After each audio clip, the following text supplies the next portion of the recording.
questions. If your data cannot help you answer your research question, then you're gonna have to change them. You see, because the data, to me, data, it's key. It's a very important part of the research. Because the data will tell you how you would frame your questions. You can have a set of questions, 3 or 4 questions before you go in. But once you collect the data, start analyzing the data, then it will determine whether or not your research questions are valid or not. Does that make sense? So they are all intertwined. So now, what do you do to collect data? What tools do you use?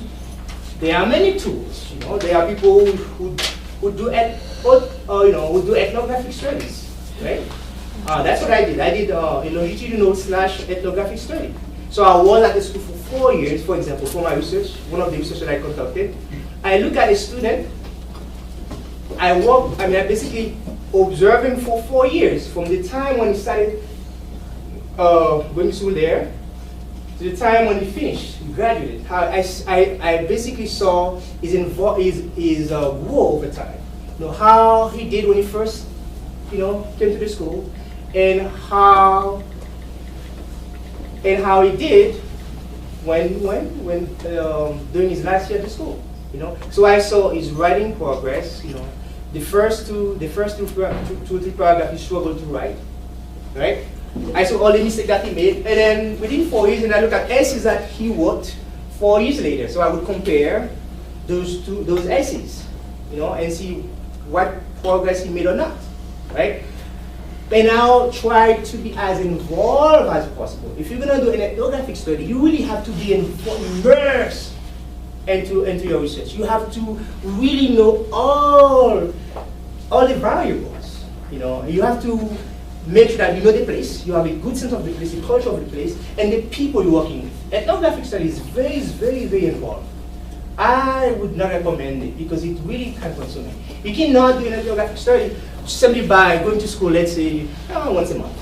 You really have to go there as often as possible to have a sense of what's going on. That's what you call ethnography. And the field notes that you take have to be thick. They have to be descriptive, really descriptive. So you can do ethnographic studies if you want. You can do case studies. Those are the methods you can use to collect data. You can do interviews. You can do focus group interviews. You can do individual interviews. So it all depends on your purpose, your research questions, what exactly you want to do. Because what you want to do will determine what kind of methods you will be using to collect data. Does that make sense? Clear? Yeah. Could Yeah. you be kind enough to elaborate a little bit on the differences between methodology and methods? That's still kind of very Methodology, conceptual framework. For example, I said for my research, I use critical risk theory. I can also use critical pedagogy. That will be your methodology. Your method is what you use to collect data. What do you use? Do you use interview? Do you use field notes? Okay. Or a combination of both? Yeah. Or do you use essays, narratives? Okay. You can ask your students to write narratives about their learning experience, So- you can ask your teachers, if you're working with teachers, you can ask them to write a narrative, to reflect on their own teaching practices. That's your data right there. So methodology means that if you are from the feminist point of view or standpoint. That would be your standpoint. Okay, you starting from the critical theory or feminism. Theory, yeah? You Yeah, can do theory. that. Mhm. It's kind of methodology is about theoretically. That's correct. Okay. Whereas the method is what you use to collect the data. Yeah. Okay. That's the way you need to look at it. I'm still not understanding methodology. I'm hearing it defined abstractly in terms of other abstracts. A methodology is what? Would you It's give not a me an method. example? For example, when you are doing research, right, you have the purpose of your research. Okay. Mhm. Now, what conceptual framework that informs your research? What are you going to draw on? What theory are you going to draw on to write your paper? That will be your methodology. Your method is what you use, is the tool that you use, the technique that you use to collect data. Yeah, I think I understand the method, but a methodology, would you give me an example, just a research project example so I understand what a methodology Okay. means. Let me give you an example. That's what I need. I did, I wrote, I just finished an essay, right? For the essay, it's on black masculinity, right? Okay. Okay, now, in order for me to analyze the data that I'm gonna collect, that I collected, I interviewed men of African descent, right? In order to make sense of it, what theory I'm drawing on, what methodology I'm using on, I'm drawing on, what methodology, what conceptual framework I'm using. Okay, and what was the conceptual framework that you used Well, for this project? I use studies that have been done on black boys. You know, Okay. and I also draw on critical race theory because I'm dealing with black boys. Critical race theory is a conceptual framework that I use. I also use critical pedagogy because it enables me to look at the data from a critical standpoint. So that would be my methodology. In terms of methods, I use interviews. I did phone interviews. I did face-to-face interviews. That would be methods. So the way you look at it, the way you need to look at it, methodology, is a conceptual framework that shapes your work, and the method is what you use, is the tools, the techniques that you use to collect data. Okay. Okay. And in the book, it says that there's 3 approaches that are Methodological, Yeah. approaches, which is the post-positive, the interpretive, and the critical. Yeah, And that all has to do with the, I guess, but of course, that's one abstract defined in terms of 3 other abstracts. wait, I was about to Okay, operationalize good, it for you, good. which Let's was, get down to concretes, okay? which is that the post-positive is saying that there's patterns, there's relationships, that one relationship causes another Yeah. one to happen, and we can study that, right? And then if you go to the interpretive one, then you're saying that, the way I understood it was the difference between interpretive and critical is that we are co-creating, but in critical we're using discourse to change the reality, and the other is just social interaction in general. That's the interpretive is social interaction in general. But how are you going to make sense of this? You need to draw a theory. You cannot just describe something. You cannot describe it without drawing on a theory. If it's research-based, it has to be drawn on a theory, on a conceptual framework. You have to have a conceptual So framework. is that theory my methodology? That's basically informs your methodology. Okay. Does that make sense? Yeah, it's just a But people strange- confuse methodology from methods. Yeah, I'm and not that's doing two that, different but I'm things. just not getting a good definition of methodology, at least not through the book there. Yeah. Okay. But like I said, the way you look at it, methodology, conceptual framework. What is your conceptual framework? You're gonna draw on to, in your research. That would be your methodology. Your method is basically the tools that you use to collect data. And as you go along, hopefully we get clearer. Okay. So if you have a methodology and you determine your methodology and that is a conceptual framework, and then so you do a literature review around those Let concept review. framework, right? Okay. So, like in my teaching English, my methodology for teaching English is communicative. Okay. And so. It's based on times, everything I times. do is with that methodology through that framework. Okay. Okay. And so I think it's probably a little bit easier in other areas rather than just thinking about it in research, but you have to have a framework. For instance, we were talking about Vygotsky with his theory and his ideas of all people having co-constructing and all. And so if you go in with that methodology, then your research is framed with that in mind.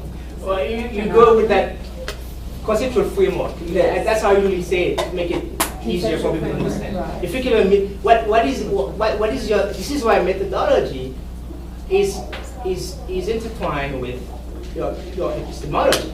Does that make sense? So your methodology is a conceptual framework. What theory are you drawing on to describe, to interpret? It depends on what approach you want to take. I think it comes down to how you view reality. How you view reality, based on your philosophical standpoint. Okay. So do not get caught up in that word methodology. But what you want to do is to look at it as what theory are you drawing on? Yeah. Put it that way. That's easier. That's fine, Yeah. that I can understand. Yeah. Okay. Because if you are coming from a very positivist standpoint, then that's gonna determine how you interact with your participants. It's all about what theory are you drawing on. Okay. Okay. Again, once you collect the data, you analyze the data. So what do you do it? What do you do next? What's the point of research? What's the point of research? What's the ultimate goal of research? Data analysis? Whether it's qualitative or quantitative, what's the point of research? What's the ultimate goal? Find out. Produce knowledge, okay, to contribute something new or newer to the field, right? That's basically what it is, to make a difference. To simply put, to make a difference. Well, you find a problem, you have a problem, and through your research, you may find a solution to your problem. Or a direction. Or never, or you may find a partial solution to the problem. Yeah. This is why, in my opinion, research is never complete. You cannot conduct research that's complete now, because based on your finding, you're going to make recommendations for further research. Meaning there's always more work to do, right? Does that make sense? All right.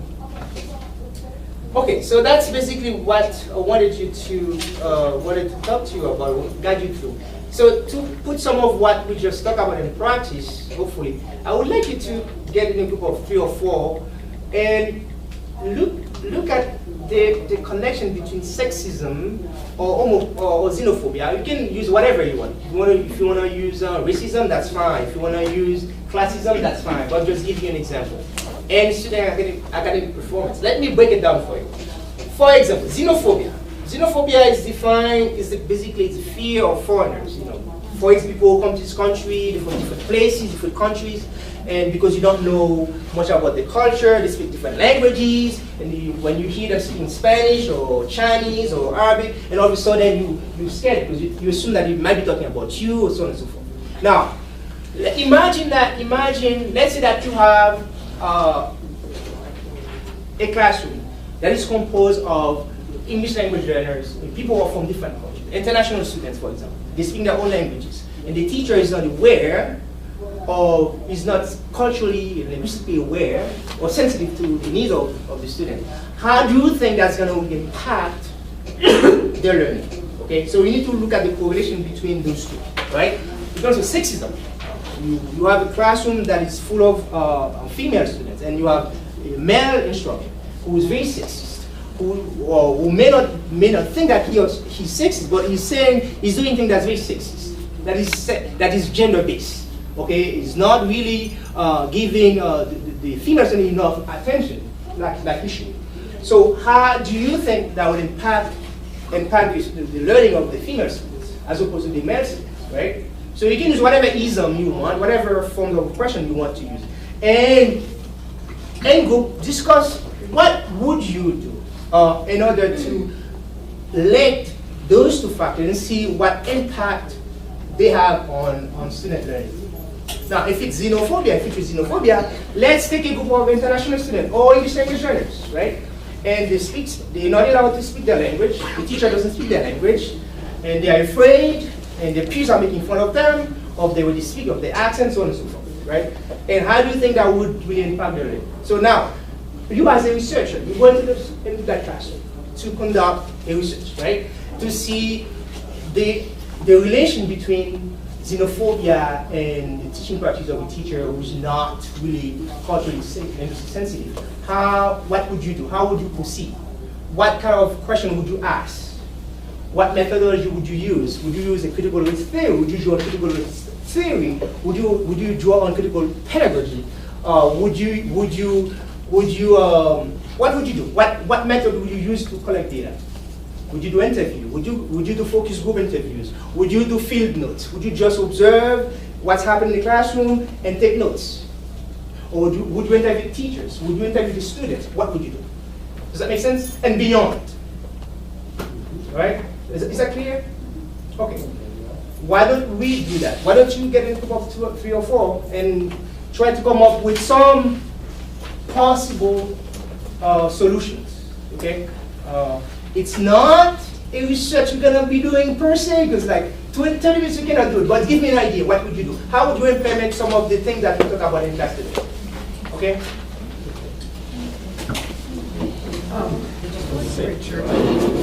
Move around. Is that it? You can stop this one. Yeah. Okay.